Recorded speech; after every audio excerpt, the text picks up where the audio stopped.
Without any further delay, I'm pleased to present Carolyn Glick. Thank you.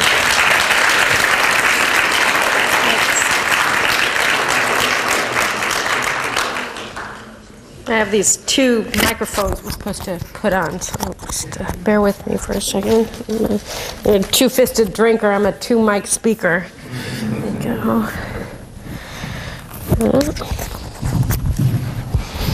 Well, I hope this works. Anyway, well, thanks so much for inviting me here, Jerry and Ivan and Nancy. It's a real pleasure to be here in Milwaukee with you.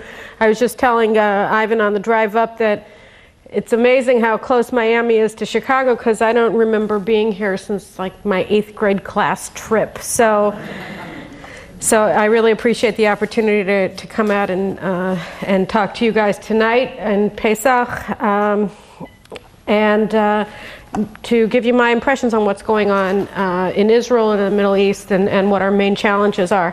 And I think that one of the principal challenges that Israel faces is that we have this crazy situation where the United States and Europe and much of the world, in fact, claims that the most urgent problem that has to be solved is one that is neither urgent nor solvable.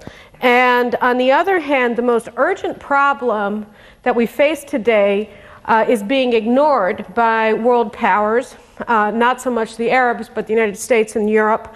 And it's being ignored in spite of the fact that it's eminently solvable. Although, to be perfectly honest, with each passing day that it's not addressed, it becomes more and more urgent and dangerous. So what is the problem that is neither urgent nor solvable that everybody says is the main problem that we have to solve? Well, that's the lack of Palestinian statehood. Everybody claims, and we know, we hear this mantra over and over and over again, that it is the absence of Palestinian sovereignty or a sovereign Palestinian state in the Gaza Strip, in Judea, Samaria, and Jerusalem that is the cause of all of the problems in the region. And not only in the region, but indeed throughout the world. Muslims, for instance, according to this line of reasoning, wouldn't be fighting allied forces or the Pakistani government in the northwest frontier provinces of Pakistan and in Afghanistan if there was a Palestinian state. If there was a Palestinian state in Indonesia, there would be no problem with Islamic separatists. Indeed, if there was a Palestinian state, the Moro opposition front in the Philippines, which are a Muslim insurgency group that's been fighting back since, the 19th and 18th century, they would be very happy and they wouldn't be chopping off anybody's heads. And so really, this idea is that if there's a Palestinian state in at least part of the land west of the Jordan River, all of these problems would go away. Hezbollah would not be a problem. Iran would not be a problem. Saudi Arabia would come to love the Jews. Everybody would be happy and all would be well in the world. But in fact, just as I've sort of been phrasing it in an ironic or sarcastic manner, so too the problem itself is not, so too the dimensions of the problem itself are not that large. And the sort of mythology that's been built up around it is unfounded by any fact. What we see really is that the issue of the Palestinians, or the Arabs who live in the land of Israel, has never really stood in and of itself. And indeed, if we recall our history, we know that there was no Palestinian Arab nation until 1968. Until that time, there were Arabs and there were Jews, and in fact, as many a Jew who was born in the land of Israel before 1948 tries to remind us, it was the Jews of the land of Israel that were referred to as Palestinians, and the Arabs in the land of Israel referred to as Arabs. And that this has only changed. The identity of a Palestinian nation was only invented by the Soviet Union in 1968. So it's important to note that we're talking about a very young nation, and that was constructed artificially for for political reasons. So what is really the Palestinian problem? The Palestinian problem is part and parcel of a larger problem. From, say, the dawn of modern Zionism 90 years ago, around the time of the British conquest of the land of Israel during World War I, the Palestinian problem was that the Arab world did not accept the Jewish people's right to sovereignty in the land of Israel. They rejected the Balfour Declaration. They elected, or actually the British, in their wisdom, foisted upon them a fascist and Islamist leader, Haj Amin al-Husseini, as the Mufti of Jerusalem, who later became a Nazi operative and was helping with both the liquidation of the Warsaw Ghetto and the establishment of a Waffen-SS division in Bosnia. So we have this war criminal who was the head of the Palestinian national movement, basically from around 1922 until he was expelled in 1942. And then he was instrumental in kind of developing this national gestalt of Arab nationalism inside of the land of Israel, which was part and parcel of a larger pan-Arabist, fascist, Ba'athist rejection of Israel's right to exist, which we saw manifested most clearly in 1948 with the invasion of the nascent state of Israel by 5 Arab armies. So that is, in its first stage, we can see the Palestinian issue as basically being one of a rejection of the Jewish people's right to sovereignty, to national self-determination in the land of Israel by the wider Arab world. It was a pan-Arab problem. The Palestinians were part and parcel of that pan-Arab rejection of Israel. We know that their most notable leaders over time were people like Gamal Abdel Nasser in Egypt, who was really the face of Arab pan-Arabism. And the idea of an Arab Ummah that was nationalist and fascist ideologically as opposed to Islamist. And they rejected Israel as a nation state inside of a larger Arab world that they believed should not have any sovereignty that wasn't pan-Arabist. So that was sort of the first stage. And then around the late 1960s, it morphed into something a little bit different. Although pan-Arabism was still important after Israel's victory in the Six-Day War, the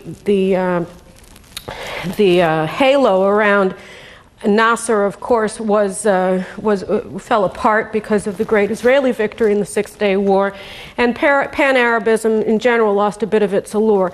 And it was around that period where the Soviet Union's predominance in the Arab world started really being felt. And we know how instrumental, for instance, the Soviets were in not only beginning the Six-Day War, but also the 73 Yom Kippur War. At any rate, it was at that point where the Arab rejection of Israel became part of a larger Soviet ideological war against the United States. That, if we know, the United States only started acting as an ally to Israel in 1968. Until that time, the U.S. gave Israel no assistance whatsoever. No military assistance, no economic assistance of any kind. France and Germany were Israel's major arms suppliers.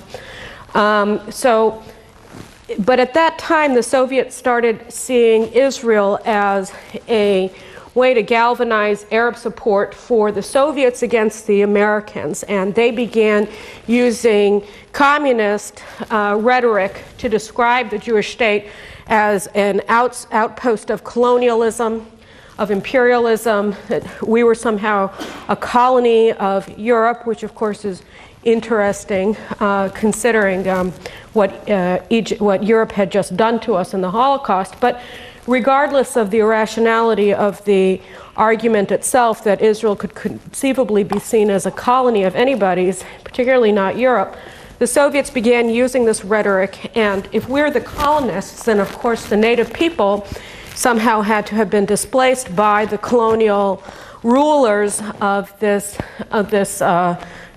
land. And so that was when the sort of notion of a Palestinian nation began to be expounded upon, first and foremost through Soviet propaganda in and around 1968. And as I said, that's the first time that the notion of a Palestinian Arab nation began appearing for the first time in places like the UN and their resolutions on different issues, both in the General Assembly and then later in the Security Council. So it's important to kind of see that. So first we had Pan-Arabism, and then we started having this kind of anti-Western, Soviet-inspired Palestinian nationalism. And we saw that one of the things that was emblematic of that period, of course, was the Soviet-sponsored Palestinian terrorism. We had Palestinian terrorists training with the Baader-Meinhof gang, which was an East German, West German terrorist organization, and increased Soviet activity, Soviet sponsorship of Palestinian terrorism, Soviet arming of the PLO together with the IRA and other anti-Western terrorist organizations, et cetera, et cetera, et cetera. So we started seeing it as a wider part of the Cold War, and it was really in this period that Israel and the United States forged a very strong alliance. And it was mainly due to the fact that the Soviets started very clearly placing Israel in the global consciousness in the American camp and projecting an image of Israel as the little Satan to America, the great Satan of the sort of bipolar world of freedom versus communism. The third stage is a stage that really we started moving into gradually throughout the 1980s, 1990s, and it really reached its height or defining moment, I would say, in September 2000 with the failure of the Oslo process and the beginning of the Palestinian terror war against Israel after the failure of the Camp David Peace Summit in 2000. Because basically, if you take this notion of Palestinianism that we saw rise in the 1970s, 80s, and 90s and say, okay, the problem is that the Palestinians lack a state, then what do? We give them one, right? Now, this, of course, has been tried repeatedly, starting back in 1922 with the original partition of the British Mandate, and then in 1937 with the Peel Commission, then in 1947 with the UN General Assembly Resolution 181, which was a partition of the land of Israel. Then we saw it again in 2000 with Ehud Barak's offer of Palestinian statehood at Camp David, which was that Israel keeps trying to say, okay, well, if the problem is that there's not an Arab state here, well, we're fine with establishing one. And this is another point that's very important to make, which is that Israel has never rejected, any Israeli government for that matter, or pre-government of the Jewish community in the land of Israel before statehood. There's never been a Jewish rejection in principle of sharing the land with the Arabs in a dual sovereignty mode. The problem has been is that none of these partitions have ever been accepted by the Arabs. Not one of them. They have all been rejected because at base the whole question was, does Israel have a right to exist or not? The PLO, for instance, the question was never whether if it's a two-state solution, the first state is Israel. We say two-state solution, what we mean is Israel plus another country. But when the PLO says it, they mean Palestine plus maybe a Jewish country. So that the question was never about whether there should or should not be an Arab state. For them, the question was whether or not there should or should not ever be a Jewish state, and the answer has consistently been no. It's been no not only for the PLO, it's been no for the Arab League, it's been no for Hamas, of course, and for all of their associated terrorist organizations. And that's sort of something that's important to understand. The two-state solution for us was never that controversial. The controversy was whether there's actually somebody who's willing to partition the land with us or not, and the answer for the past 90 years has been no.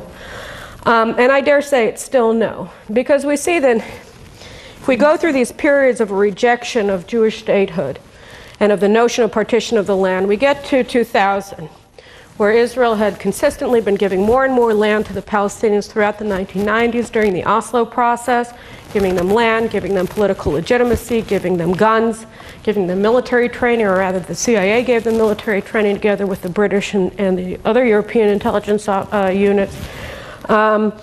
And then they decided to use those guns that Israel had provided for them to start shooting our children. And that was in September of 2000. And not only that, they gave the name of their terror war against us an Islamic name. They called it the Al-Aqsa Intifada, which means what? That this is a holy war. This is a jihad. This is what Arafat had been incrementally moving towards throughout the 1990s. People saw Arafat as some sort of Che Guevara who wore that keffiyeh instead of the beret. What we saw, in fact, was that over incrementally throughout the 1990s, during the Oslo process, Arafat was transforming Palestinian society to the extent that it had been a nationalist society, which is open to question, into a jihadist society. That he was using jihadist propaganda, Islamizing Palestinian society, making people much more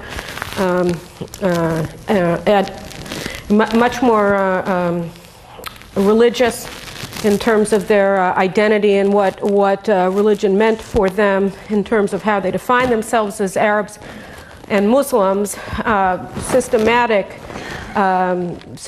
systematically repressed and oppressed the Christian minorities in all of the Palestinian towns that he took control over. In Bethlehem and Beit Jala, the Christians simply started running away because of the massive repression they underwent at the hands of the PLO. And really inciting for jihad, training children from infancy to seek to become shihads, to seek to become martyrs in the cause of jihad, that they should blow themselves up amongst Jews for the purpose of advancing the jihad. So we see, we started identifying this problem as a nationalist problem, say, rather than a pan-Arab problem in and around the 1980s. And as we began trying to pin it down as a nationalist problem, saying, okay, well, here, let's give you land, the Palestinians started moving further and further away from that self-definition and saying, no, actually, we're a pan-jihadist movement, and we're not interested in a peaceable solution, and we're not even that interested in a nationalist solution because we view ourselves in part and parcel of the Ummah, of the Islamic nation. And as Hamas says very explicitly in its charter, they're not interested in statehood. They want Palestine from the river to the sea to become an outpost of the caliphate that's going to be established to rule the world for Allah. So we see the PLO, which was supposed to be secular, becoming more and more religious. By the way, very similarly to what happened in Iraq during the same period under Saddam Hussein. And we see at the same time Israel and the West ignoring this and saying, no, no, no, it's a nationalist problem. And in all these three stages that I've outlined, you'll notice that there's never been a stage where Palestinian nationhood or nationalism or national liberation movements were really the motivating factor in anything. In the first stage, it was pan-Arabism. In the second stage, it was superpower competition, with them acting mainly as a mouthpiece for Soviet propaganda against the West, to try to delegitimize the United States first and foremost in their ideological warfare. And then in the third position, we see them more as a jihadist group, and openly cognizant of their role as such. So, but in all of these stages, there's never been a Palestinian nation, like a Jewish nation or a Czech nation or a French nation or a British nation. There's been something else, which has never been a stand on its own proposition, and that's important to bear in mind, because when people then say, this is the most urgent problem, they're pointing to something that doesn't actually exist in and of itself. Now, I'm not saying, Golda Meir was so much trouble, right, which you said back in the day that there's no such thing as, or was it her or Shamir or both of them, said there's no such thing as a Palestinian nation. I'm not saying that, because even artificially created nationalities exist, right? I mean, imagined communities, I guess Howard Zinn would say, of course he says that about the Jews, but, whatever it happens to be, there are people who consider themselves to be Palestinians, God bless them, so long as they're not trying to blow me up. And more power to them. The problem is that they don't stand on their own, and they have no leaders, whether in Fatah or in Hamas, that is actually interested in reaching any sort of accommodation with the Jews, not interested in having any sort of compromise with us. And as a consequence, there's really no way to solve this problem in and of itself as a standalone problem. So all of this attention that's being placed on Palestinian sovereignty or lack thereof is misplaced, because it's trying to diagnose as the main point of a problem something that it cannot be. And, and there's one other point that I want to make about that, which is that if things were allowed to just stabilize, how would things look? People always look to me and they say, well, okay, Glick, fine, you're against Palestinian statehood, so what's your solution? So, first of all, I think that the whole notion of solutions is rather utopian. Humans don't solve things, we get along, particularly Jews. And I think that the whole idea of trying to solve something is utopian and messianic, and I'm neither. So I'm not looking for a solution, but what I do think is that one of the problems is that in our interest in solving things, all we do is exaggerate existing conditions instead of allowing them to settle. Now, what do I mean by that? Well, we've created a sovereign Palestine, for instance, in Gaza, through our ardent desire to establish a Palestinian state. We expelled 10,000 Jews from their homes and their communities, which have all been transformed either into terror training bases or into missile launching pads to attack southern Israel with. This is insane. And this is exacerbating an already pre-existing condition, right? This is not what you want to do if you want to solve a problem. And what we need to do is realize that Gaza really cannot be, in the long term, a viable standalone option for anything. So, there's been saying, well, we're going to have a land bridge between that, joining that and Judea, which is insane, because that means to have a contiguous Palestinian state, you need to bifurcate the Jewish state, which is not my idea of a good plan, but whatever. So when you look, you say, well, where can it go? In the absence of a jackhammer that you can just send it into the Mediterranean, you have to figure out, well, where can it go? Where do you integrate these people into? Because Gaza is not viable economically. And the answer is, well, look at the Sinai Peninsula, where you have a very, very small population, which is by and large ethnically, if not homogenous with Gaza, because there are a lot of Bedouin there, then certainly not at loggerheads with them. And this is the kind of economic integration that existed 100 years ago, to the extent there was any economic activity. There's no reason why this artificial cutoff between one side of the city of Rafiah and the other side of the city of Rafiah by the international boundary between Gaza and Egypt should be an economic border, for instance. And so if we had more integration with the region, that would make a lot of sense. Now, Israel reasonably does not want to grant citizenship to 2.7 million Palestinian Arabs today.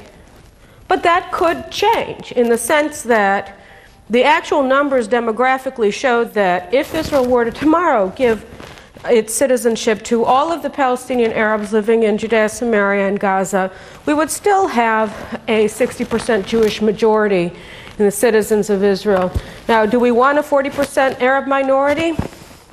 Not under the present circumstances, not with the restiveness of the nature of the population, but over time, the less vitriolic and the less visceral the hatred of the Palestinians towards the Jews, the more willing they are to enter into some sort of condominium of interest or confederation with the Jewish state, the less reason we have to fear giving them citizenship rights. I think that we should be moving in that trajectory. And as for Judea and Samaria, of course, we know that until 1988, all of these people had Jordanian citizenship. It was illegally abrogated by then King Hussein. There's no reason why that shouldn't be maintained. There's no reason why they shouldn't have the opportunity of reinstating their Jordanian citizenship and voting in the Jordanian parliament. There are a lot of different things, is all I'm saying, that can be done. But they all involve depoliticizing or de-emphasizing the centrality of the Palestinian conflict with Israel. And today, we see that the international community, particularly the United States under the Obama administration, absolutely insistent on not doing that. That is absolute insistence on the centrality of an issue that is neither solvable nor central to the problems of the Middle East. And here I just want to turn my attention to what the central problem is. I mentioned before that Gaza has become an Iranian proxy. Well, Gaza isn't the only Iranian proxy, now is it? There is Lebanon, where we know that in 2 months' time, in June, Hezbollah is likely to win an overwhelming majority, or at least a sizable majority of seats, in the next Lebanese government. It already has effective control over the Lebanese government since it staged a coup in May of last year. So you have an Iranian proxy there. Syria is an Iranian satellite state. Its strategic alliance with Iran has transformed it into an absolute Iranian colony. In fact, Syria is much more dependent on Iran than it ever was on any colonial power that controlled it, whether that was the French or the Ottomans or later the Soviets.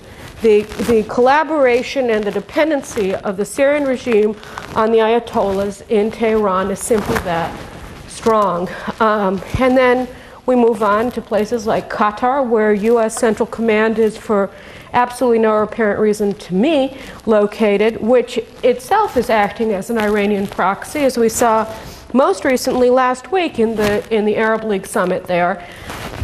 Al Jazeera today is, as Egyptian President Hosni Mubarak said, a mouthpiece for the Ayatollahs. Al Jazeera being headquarters in Qatar.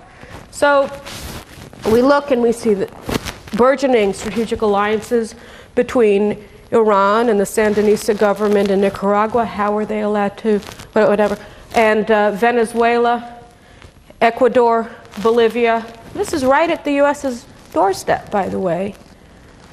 You have Iran with its burgeoning alliances in the Horn of Africa. They just signed a strategic alliance agreement with Eritrea last year, which controls the Gulf of Aden, that puts the Indian Ocean and the Red Sea together. Now, these are strategic waterways. We talk about the Somali pirates. Somalis, the Islamic Courts Union that took over Somalia in 2006, was armed and trained by Hezbollah and Iran's Revolutionary Guards. We ask ourselves, what's going to happen in Afghanistan? And everybody points the finger at Pakistan, and reasonably so. But the primary sponsor of the insurgency in Afghanistan today is Iran. So too, of course, is the case with Iraq. So everywhere you're looking, every single major problem that you see in global security, oh, and let's not mention North Korea, which together with Iran built the plutonium reactor in Syria that Israel destroyed in September 2007, and thank God for that. Right? And that just launched an ICBM over Japan, which the United States in its wisdom decided to do nothing about. So everywhere you look, all of these trouble spots, all these emerging trouble spots, are all linked to Iran. Every single one of them. And of course, let's not forget, the main problem from Israel's perspective, although not the only problem by any means, but the most critical problem from Israel's perspective is Iran's nuclear program, which the head of Israel military intelligence said 3 weeks ago is nearing completion. They've already mastered the fuel cycle, so unless we kill as many of their nuclear scientists as possible and as quickly as possible before they can train their students, we're going to have a real problem for as long as this regime continues to exist. And that's the core of the problem. You know, President Bush, and I don't really know why, but he's remembered badly for the best things that he did, for the smartest things that he said, and for the wisest policies that he tried to advance. Specifically, how do we get the democratic forces, the liberal democratic forces in the Arab world and in the Islamic world, empowered to overthrow their jihadist, anti-Western, anti-Semitic governments that repress their own people, that are so misogynist that it's hard to imagine what the National Organization of Women and its sister feminist organizations are thinking for remaining silent on the plight of Muslim women. You look at this and you say, this is what he's attacked for. The policy that made the most sense, particularly in the case of Iran, Because when you look at Iran, everybody says Persian nationalism, and President Obama insanely applauding the Iranian civilization, which there has never really been. There's a Persian civilization, but Persians are only a plurality of Iranians. They make up something like 45%. And by the way, those Persians are not particularly pro-regime. Unless you assume that there are no bus drivers, females, or students who are Persian in Iran, you can safely assume that the majority of the Persians in Iran don't like the regime. You add to them the Arabs, the Kurds, the Zoroastrians, the Baluchis. All of these minority groups in Iran hate the regime and have, in one fashion or other, over the past 30 years, sought its overthrow and continue to do so. And how much support have they received from the West in their efforts to overthrow this regime? I dare say just about none. Just about none. 8 years after 9/11, the United States still hasn't figured out how to broadcast English. Voice of America broadcasts in Farsi into Iran for more than a couple of hours a day. And the things that they are broadcasting into Iran amount to what? To Britney Spears music? This is the face that the United States is trying to project, and this is how the United States is trying to inspire. Do you know that Voice of Israel radio in Farsi, in Persian, broadcasts 1 hour a day? We have over 1 million listeners. Voice of Israel. And they're supposed to hate us, aren't they? But no, they don't. In all of these Arab and Muslim capitals of the world on 9/11, where you saw people cheering in the streets at the site of the World Trade Center, going up in smoke, where were people spontaneously taking to the streets to oppose terrorism and to stand shoulder to shoulder with the United States? In Tehran, where young people went out to demonstrate against terrorism on 9/11 in opposition to the regime. But who's supporting these people? No one. No one. You don't hear the Democrats supporting them. You barely hear the Republicans supporting them. Because again, this, which was the stated position of the U.S. government under Bush, was the position for which he was most pilloried. Now, I'm not saying that tomorrow, particularly given the dimensions of the threat that the United States and its allies have allowed to develop as a result of their refusal to confront Iran, that we can solve everything by tomorrow fomenting domestic revolution. But I will say that all of these people who claim that an Israeli nuclear strike against, an Israeli airstrike against Iran's nuclear facilities is going to force all, or going to compel all of the Iranians to rally around their flag are simply ridiculous. Think about it. The inmates in the Soviet Gulag and the inmates in Auschwitz, what were they begging for? To be bombed. To be bombed. And we think that if we bomb the Iranian nuclear installations, that the Iranian people are going to rally to the side of the regime that oppresses them and enslaves them? That's insane. If somebody would just talk to these people, if we explained why they were being bombed, how likely do you think that all of these people who are risking their lives and torture and the torture of their families in order to fight for their own freedom with no support from the West would be to say, oh, well, go to hell anyway because we really wanted Ahmadinejad to have a nuclear bomb? The likelihood, to my mind, is between 0 and 5%. And I'm being nice, with the 5%. I don't think that the likelihood is very high because, again, the first victims of this regime are the Iranians themselves, and they make it clear every chance that they get that they hate Iran. But nobody wants to help them. And you see today, I was just before when I was waiting for Nancy to give us the green light on moving ahead with this lecture, I was just editing my article for tomorrow, for Tuesday's paper that I have to send off as soon as I get back to Chicago tonight. And one of the things that I talk about there is that over the past week, Egypt arrested and rounded up 49 members, or actually since November, they've been arresting members of a Hezbollah cell, 49 people in total so far, that have been operating in Egypt. And it's notable because Egypt has gone public with this and has accused both Hezbollah leader Hassan Nasrallah and Iran of trying to overthrow the regime and attack the regime and make war against Egypt.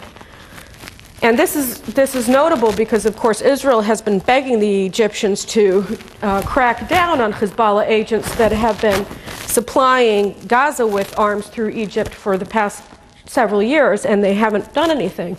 And now, with Netanyahu in power in Israel, you would think that maybe Egypt wouldn't want to crack down on Hezbollah because that just proves that Israel's right. But they're doing it because they have no choice, because what we found out was that not only were these Hezbollah agents, 41 of whom are Egyptian nationals, smuggling weapons to Hamas in Gaza, they were also scouting out targets along the Suez Canal to have strategic attacks against Egypt by closing down essentially the Suez Canal to maritime shipping. Now we think that the Somali pirates are bad, and they're going to get worse, by the way, because the Obama administration doesn't apparently understand what they represent to the global economy. But closing down the Suez Canal through just a couple of attacks on major shipping in the area, say in the event of an Israeli strike on Iran's nuclear installations, this is an attempt to overthrow effectively the Egyptian regime by destroying their economy, which is completely dependent on maritime travel through the Suez Canal. And when you add to that these 41 Egyptians who were arrested, who are these Egyptians? And that's also what I thought was remarkable or notable, which is why I wrote about it, which is that they are allied with, if not part of, the Sunni Muslim Brotherhood. You know how everybody says, oh, Sunnis and Shiites hate one another, they'll never work together, in spite of the fact that Al-Qaeda's leadership has been sitting in Iran since October 2001, and 5 of the 9/11 hijackers traversed Iran before they came to the United States, and despite Iranian support for Sunnis and Shiites, both in Afghanistan and in Iraq, and Hamas, and on, and on, and on, everybody says they can't work together. Well, works out that they can, because works out that the Egyptian Muslim Brotherhood, which of course is the forefather of both Hamas and Al-Qaeda, now has a very close relationship with the Ayatollahs in Iran. It is a Muslim Brotherhood activist who is acting as the defense attorney for these 41 Egyptians that were just arrested as Hezbollah agents by the Egyptian government.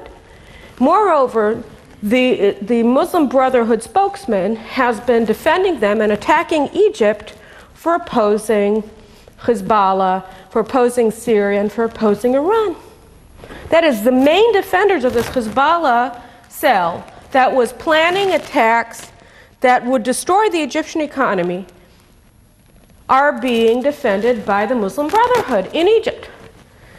So we see that it's both strategic sabotage and violence through terrorism and asymmetric warfare against regimes like Egypt, Jordan, Saudi Arabia, etc., and also ideological subversion by co-opting Sunni Islamists underneath the Iranian Islamic umbrella for the purpose of advancing the cause of global jihad, and as we say to our evangelical friends, we'll work it out when the Messiah comes, right?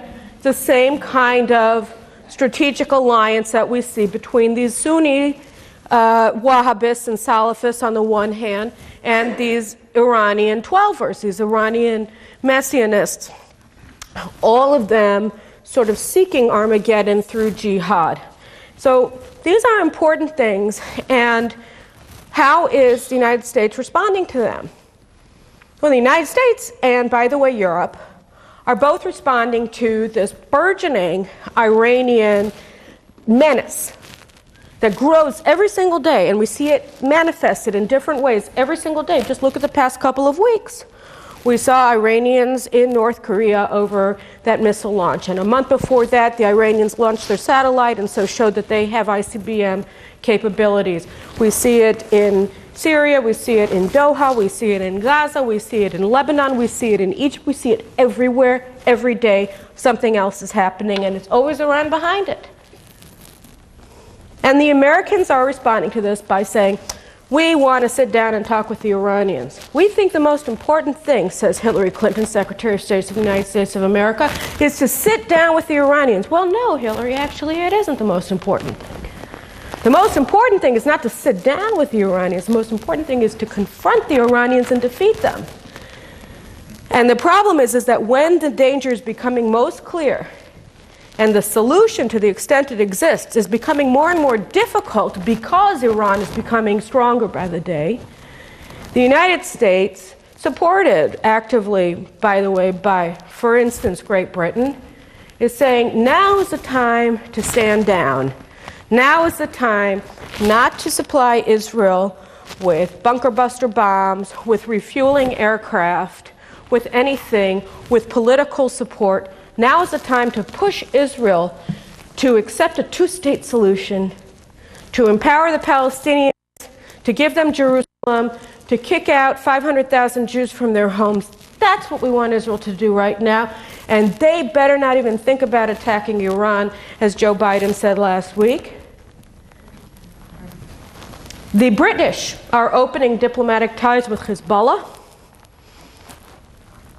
And everybody is saying that the Netanyahu government is really going to exacerbate things because it refuses to accept the need to immediately establish a Palestinian state tomorrow. Ignoring, of course, the Palestinian state in Gaza and what it looks like and what that tells us about prospects for such a state. I would say, in fact, that if nothing changes and the position of the Western world, led by the United States, continues along as it has been. And of course, the Barack Obama administration's position is just an exacerbation of the Bush administration's position starting in 2006. Then we are in line for a tragedy of biblical proportions in Israel, in the Middle East, and I dare say throughout the world. Because Iran is very serious. They're not joking. They're not grandstanding. They're not just, strutting their stuff. They're serious. They believe in their ideology, which tells them that through nuclear war and other actions of that type, they will be able to bring about the coming of the Shiite Messiah, the 12th Imam, and ring in an era of Islamic global domination at the hands of the Islamic Republic and its Messiah. They're not kidding. Nothing that they do should have ever convinced anybody that they're kidding. They're not. And we also know that they're not supported by the Iranian people. But instead of embracing those people as natural allies, we see Barack Obama giving a videotaped New Year's greeting to the Islamic Republic's regime and talking about how much he wants to reach a meeting of the minds with them. The West is setting the stage for a massive, massive bloodbath. The only happy point that I can see in this, or actually there are two. First of all is the fact that the Arabs, as we see manifested, for instance, in what Egypt has done over the past 2 weeks. And Egypt is no friend of Israel, nor is Saudi Arabia, and they never will be, by the way. But they understand that their own survival is at stake now, and they're trying to figure out a way to deal with it and to force the United States to come to its senses. Whether they'll succeed or not is far from clear, but what is clear enough is that they're trying to sound the alarms if anybody's willing to listen to them.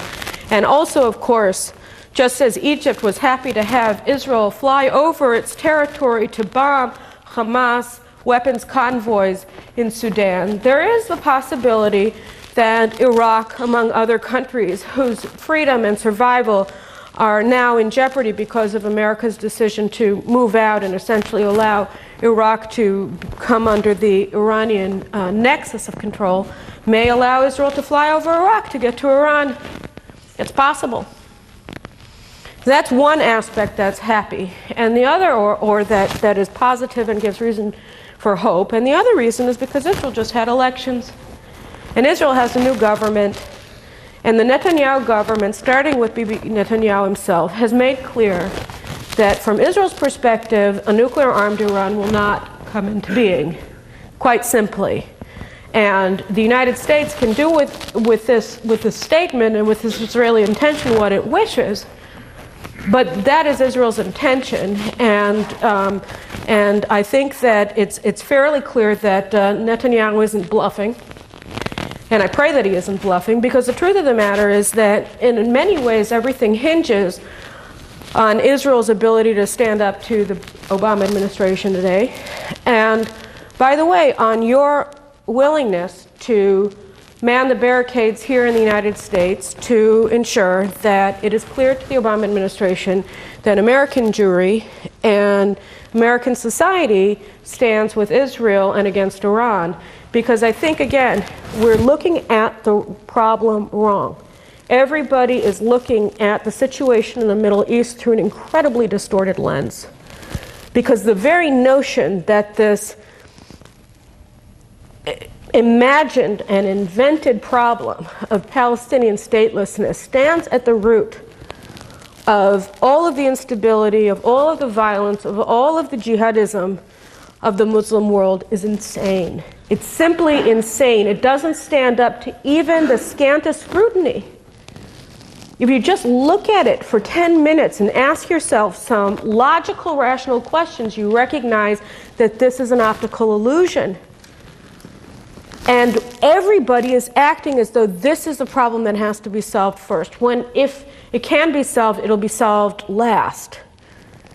And they're doing it in order not to pay attention to the most difficult and urgent and dangerous problem of our times, which is the expansionism of the Iranian regime throughout the region and its tentacles spreading throughout the world, and that regime will acquire nuclear weapons. And that is what all of us have to be working together to stop in every single way that we can as citizens of the free world who want to keep it that way. So those are my thoughts for you today. And like Jerry said, I'll be happy to take as many questions as we have time for. So thank you.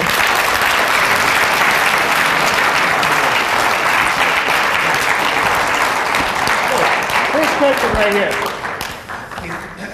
Can Israel successfully deal with Iran militarily if Israel does not have the support of the Obama administration in terms of strategic, in terms of supplies, equipment, and other kinds of support for something? I think so. All indications are that we can. And obviously, the United States has a lot more options for attacking Iran's nuclear installations than Israel does. And I think that the argument that's been made, and it's convinced me at least, is that the intention is not some sort of, lickety-split silver bullet thing where we're going to go in, boom, everything's going to be gone and there's going to be no more problem. There'll be a problem. The question is, can we set back their development of the bomb for sufficient time to allow other processes to take place? For instance, the overthrow of the regime. That is, the Israeli attack against Iran can't be a standalone option, in my view. It has to come at the same time as active subversion of the regime from within and support for Iranian opposition movements inside of the country.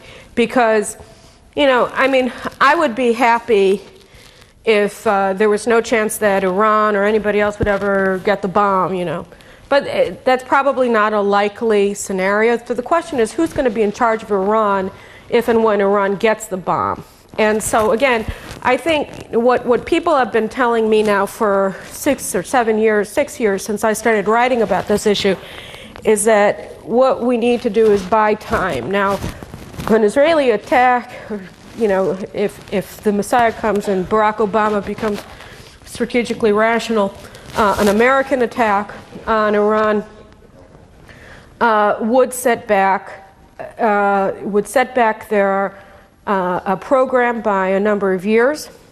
It would debilitate their capability, and it would also shine a light on just how dangerous that program is, because that's something that people have been denying for until the present day. I mean, when Hillary Clinton says, well, we don't know if Iran's announcement that they're operating 7,000 centrifuges and that they just opened up their own independently operated nuclear fuel factory means that they've increased their nuclear capabilities or not.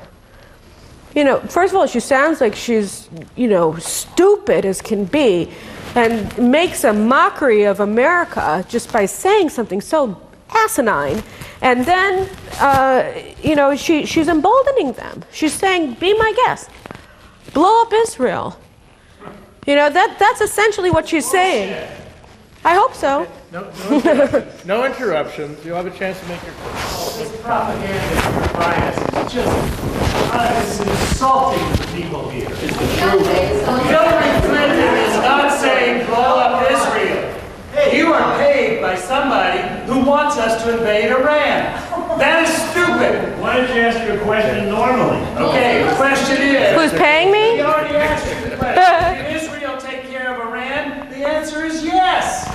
Okay. Israel will never let Iran have nuclear weapons that will destroy Israel. Never. Okay. I went to Israel in 1963, and it's been the policy ever since Israel's created. No one will destroy Israel. Well, God bless you. What can I tell you, you know? The United You've had enough States and chance to Obama answer the are not question. against Israel. Who is paying for that? Who is paying for that? You had your chance to answer. The other side. This bias. Let her answer. Hillary Clinton wants to bomb Israel? Here, let me tell you. First of all, you know, being called crazy is not the worst thing that I've been called in recent years. But you know, I'll tell you what. When during the Democratic primary session,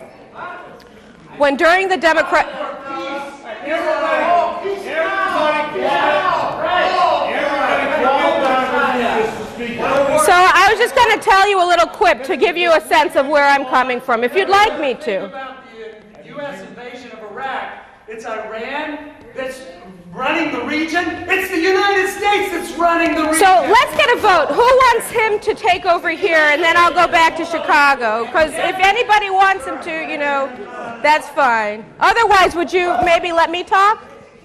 Who paid you? Who paid you? Tell me, who paid you? God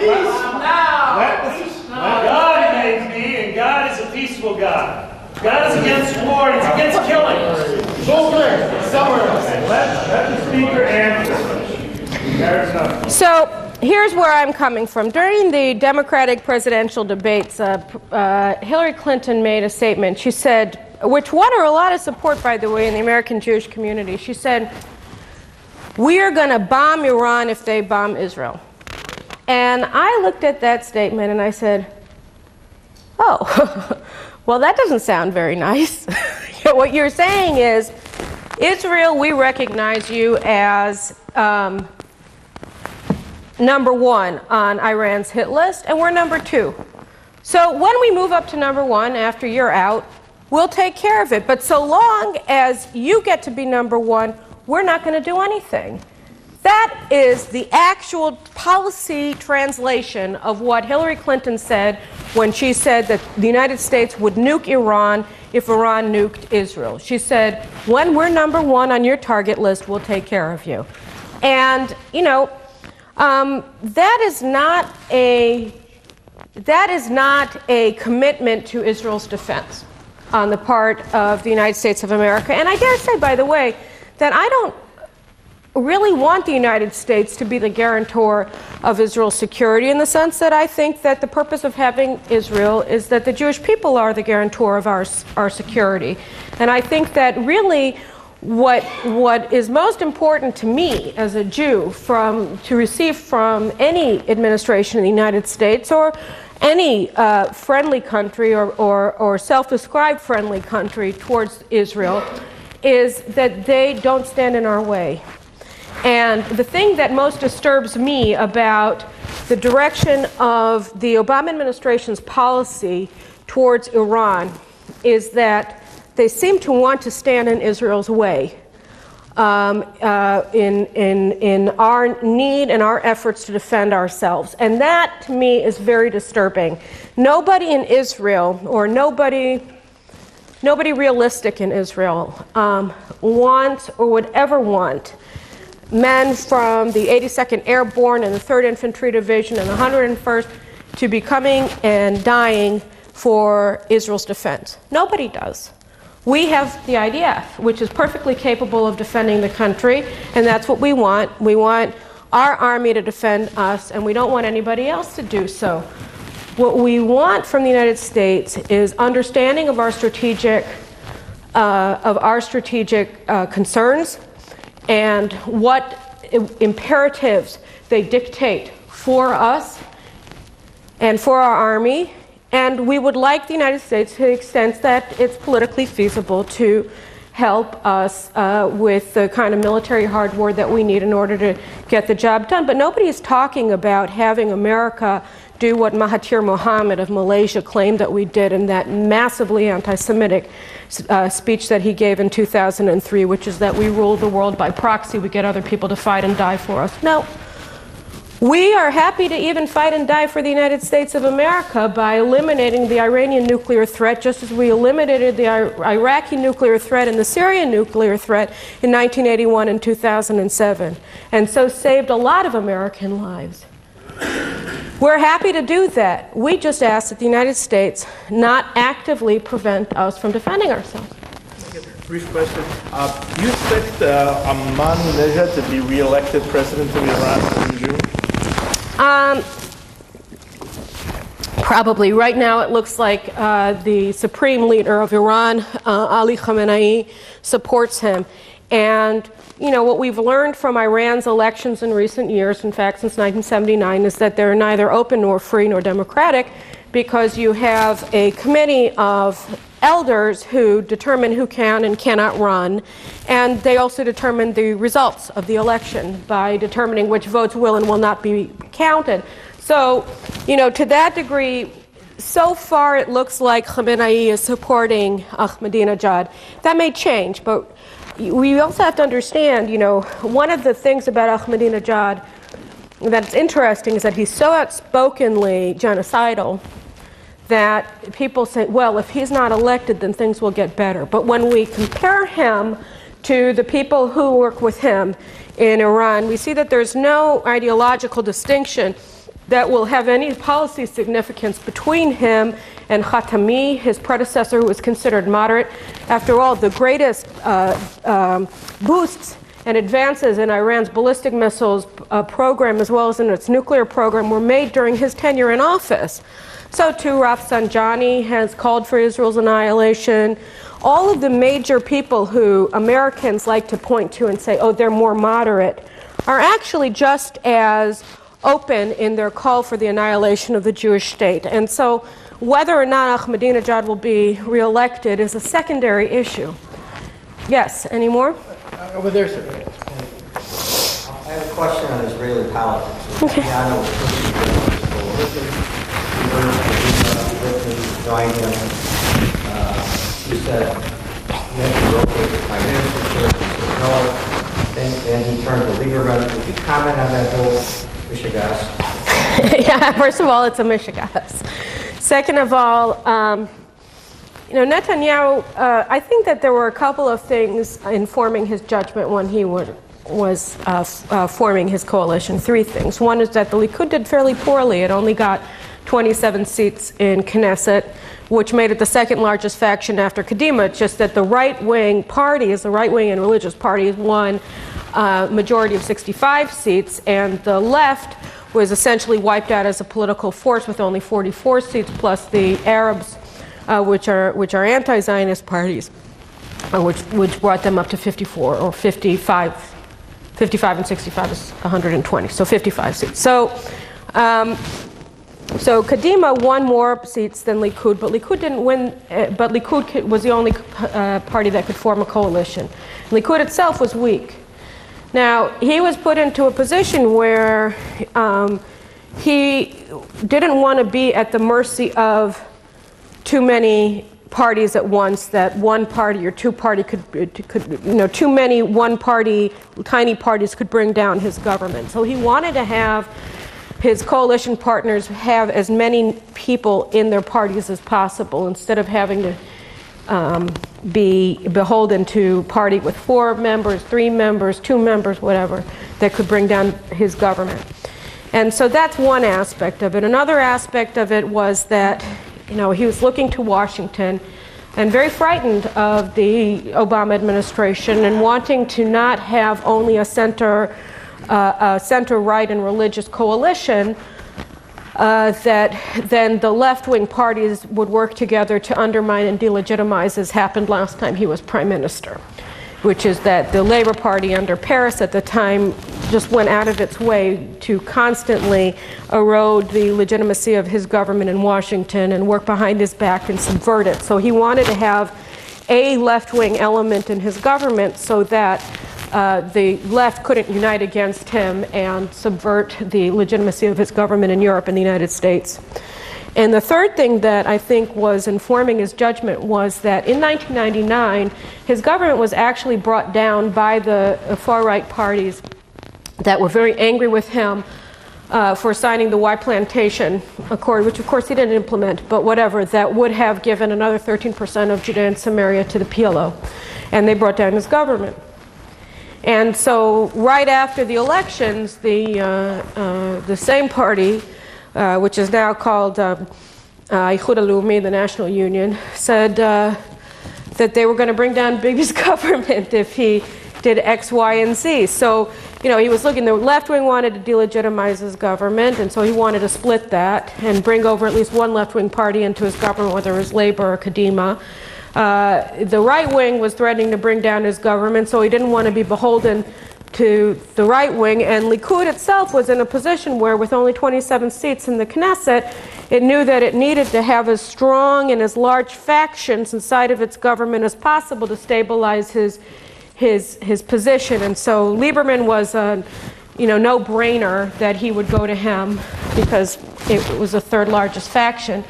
And then it was a question of Labor and Kadima. Now, the last thing that's interesting about bringing in Labor is that that was a very Machiavellian move, I would say, on Netanyahu's part, because both Labor and Likud have a combined interest in destroying Kadima as a party, because Kadima is basically a cannibalizing party that received in 2006 most of its votes from Likud, which it reduced to 12 seats in the Knesset, minor party status, and then this time it cannibalized Labor, which has been reduced to 13 seats in the Knesset. So both Labor and in and of itself, Kadima represents nothing except, whatever the prevailing winds are telling its pollsters it should stand for. So Labor and Likud both had a joint interest in trying to destroy Kadima as a coherent political movement in Israel. And I think that interest is advanced by keeping Kadima out of the government, because Kadima, again, is a hodgepodge of really opportunistic politicians, some opportunistic politicians from the left, some opportunistic politicians from the right, but they have no coherent basis for existence other than being in power. So now that they're out of power, it's quite likely, in my opinion, although nothing is ever can be taken for granted in Israeli politics, that that Kadima will begin to disintegrate as a political force in Israel. I thought I remember hearing that there was an American manned defensive missile battery in Israel, and that they weren't going to allow Israeli any access to it. Right. So that's called the X-band radar system, and it's down in the Negev. It was just deployed, I think, over the summer, and it was the brainchild, actually, of Mark Kirk, the Republican congressman from suburban Chicago. the very best of intentions. The X-band radar is basically the same radar system that the United States wants to deploy in Poland and in the Czech Republic. And it's the most advanced ballistic missile detection system that exists today. And if it's used in conjunction with Israel's Green Pine ballistic missile defense umbrella, which we've deployed, I think, 2 batteries of so far in Israel, it provides us with much earlier detection of any incoming Iranian missiles. When I spoke to Kirk about it, and I said, what's the deal with not having Israeli crews manning it? And he said that it was because they were afraid that Israel would figure out how to use it and replicate it and sell it, which is possible. It is a cause for concern also because right now, you know, with Obama saying that he's going to slash missile defense projects, including joint research projects that the United States is conducting with Israel, joint development projects the United States is developing with Israel, there is a much greater tendency among Israeli missile defense strategists to be very leery at any further dependence on American missile defense, because it's not only that the United States can't be trusted as a partner in development of these projects, but also we don't know how long they want to finance their own projects for. So off-the-shelf systems that Israel might conceivably be able to buy today or tomorrow or in a few years' time may no longer be under development. And an American willingness to partner with Israel on advancing already existing capabilities is being diminished as a result of the slashing in the U.S. missile defense projects in general. Well, won't that dependence on the Americans keep Israel from acting in its own defense? Well, you know, there's some suspicion that among Israelis that, the American crew that's manning the X-band radar is going to be spying on Israel or giving the United States early detection notice if our F-15s fly off in the direction of Natanz. But I think that that's kind of crazy because you have U.S. satellites deployed, looking at every square centimeter of Israel already. And so the idea that the United States wouldn't detect an Israeli strike against Iran from the minute that our boys are basically called in to the bases, before they even, go to the bathroom and get onto their jets is, I think, kind of silly. I may not have the professional knowledge, in fact, I'm sure I don't, to make a definitive statement of that, but that's not my primary concern for Israel's missile defense. My primary concern for missile defense for Israel is Iran's strategic alliance with Eritrea, because right now we're all looking in one direction from Iran to Iran for incoming missiles. But what that agreement with Eritrea does is it gives them another option for missile launch against Israel, because the Eritreans just gave the Revolutionary Guard, which is in charge of their ballistic missile arsenal, basing rights, permanent basing rights in Eritrea. So we're all pointing in one direction, looking in one direction, and the missiles could be coming from another direction. So that to me is much more disturbing than whether the Americans are spying on Israel or not.